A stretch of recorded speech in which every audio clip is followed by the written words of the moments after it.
So with regards to the acceleration in AUM over 2019 and 2020, is there anything specific you want to talk about there? And I guess the natural conclusion of that is, what is the strategy capacity?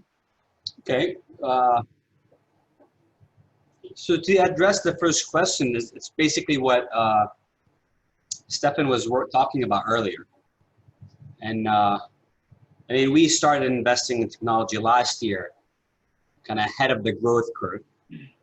And then also just hiring a chief operating officer earlier this year, also ahead of the growth curve, was preparation for the increase in AUM. And it happened much faster than I thought this year, given COVID. But I think we were already thinking about accelerating our investment ahead of AUM growth anyway. So we haven't had any difficulty as we are now. But obviously, we need to continue to invest. As we grow AUM, we need to hire smarter people, more people as needed, invest in technology, and continue to have a robust infrastructure to make sure, especially on the operations side. Actually, I'm answering this mostly from the operations side. On the operations side is the one way we really need to continue to invest as we grow, and we will. Now on the investment side, which is obviously the more important one for the strategy capacity bit, our average holding period is more than 5 years. I think it's ticked a bit longer actually the past 2 years. So there are a lot of things that we've owned since inception, and our meeting holding is probably closer to 6 years or so right now. And the majority of what we own is very, very liquid.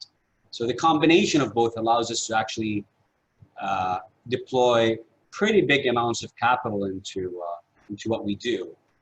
Now, it depends on the form and when it comes. So if you gave me $1 billion tomorrow in the fund, I'd be able to deploy it no problem whatsoever in the existing positions. If you gave me $10 billion tomorrow in the form of 100 different SMAs, then it may be trickier. So I think in general, the strategy capacity is well, at least in the low single digits $billion. It can grow bigger as we invest more on the investment team, for example. But also the other question is how quickly it comes in. But I'm very comfortable going at least 10x where we are today with no issues in a fairly short period of time. So if someone has that kind of money and wants to send it in tomorrow, don't worry about it. Okay. I'm just seeing the question. No one's reacted to that invitation just yet, but I'm sure they will in a second now.